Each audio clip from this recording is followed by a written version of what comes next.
other half of life, and I spend way too much time thinking about money, careers, and why two people with nearly identical education can end up living completely different financial lives. When most people hear the word doctor, they immediately picture someone who's rich, luxury cars, massive houses, vacations every month. But becoming wealthy as a doctor isn't automatic. In fact, many physicians spend nearly a decade earning less than a barista while accumulating hundreds of thousands of dollars in debt. Let's start where every doctor begins. Level 1. Medical student, $0 to $20,000. For 4 years, medical school is basically the opposite of getting rich.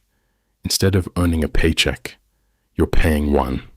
Tuition alone can easily exceed $60,000 per year, and that's before housing, food, books, licensing exams, and living expenses. By graduation, many doctors owe between $200,000 and $400,000. Think about that for a second. While your college friends have already spent 4 years earning salaries, investing, and buying homes, medical students have been doing the exact opposite. Financially, they're moving backward, but they're making one enormous investment: future earning power. Level 2. Resident doctor, $60,000 to $90,000. After medical school comes residency.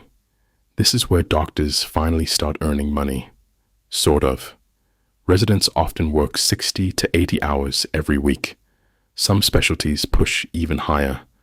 When you calculate the hourly wage, many residents make less than some retail managers. They're responsible for saving lives. Yet they're still living with roommates, driving old cars, and trying to survive, while massive student loan balances quietly grow in the background. It's one of the strangest financial situations you will ever see. Someone incredibly educated, making surprisingly little. Level 3. Primary care physician, $220,000 to $320,000. This is where life finally changes. After nearly a decade of training, doctors become attending physicians, family medicine, internal medicine, pediatrics. These careers typically earn between $220,000 and $320,000 annually. To most Americans, that's incredible money. But remember, many new doctors are starting this chapter already hundreds of thousands of dollars in debt. So while their income explodes, their net worth often doesn't. A 6-figure salary doesn't instantly erase years of financial obligations. Level 4. Hospital specialists, $350,000 to $550,000. Now we start entering specialist territory: emergency medicine, anesthesiology, radiology, cardiology. These physicians spend additional years training, but they're rewarded with substantially higher salaries. Many earn between $350,000 and $550,000 every year. This is where doctors often begin building serious wealth. Student loans disappear faster. Retirement accounts grow rapidly. Investment portfolios finally start snowballing. But here's something interesting. The difference between making $250,000 and $450,000 isn't always a better lifestyle. Sometimes it just comes with more stress, more responsibility, more nights on call. Level 5. Elite surgeons, $600,000 to $900,000.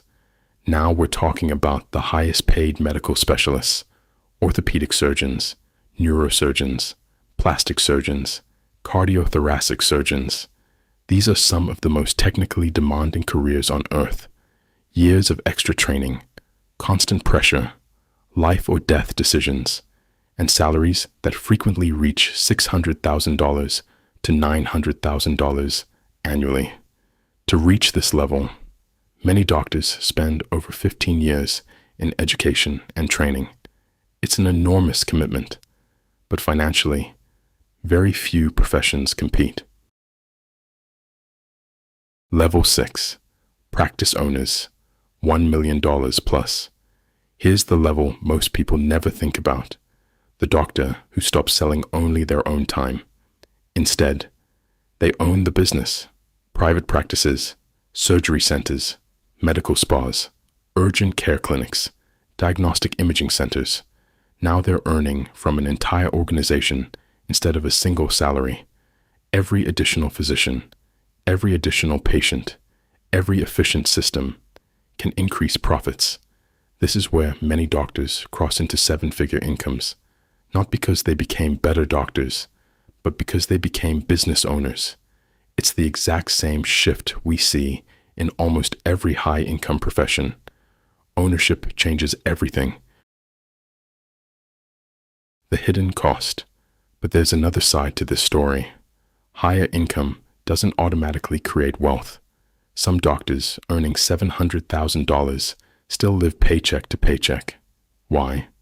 Lifestyle inflation, the larger house, the luxury SUV, private schools, country club memberships, vacation homes.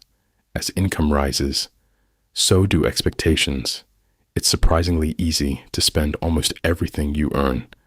Meanwhile, another doctor earning half as much quietly invests every month.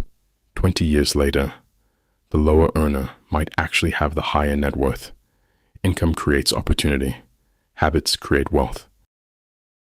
The big lesson: the most fascinating part of a doctor's financial journey isn't the salary, it's the timeline. Most careers reward you immediately. Medicine delays nearly every reward. Doctors spend almost a decade sacrificing income before seeing meaningful financial returns. It's one of the longest investments a person can make in themselves. And for many, it eventually pays off, but only if they manage their money as carefully as they manage their patients, because no salary, not even $1 million a year, can out-earn poor financial decisions.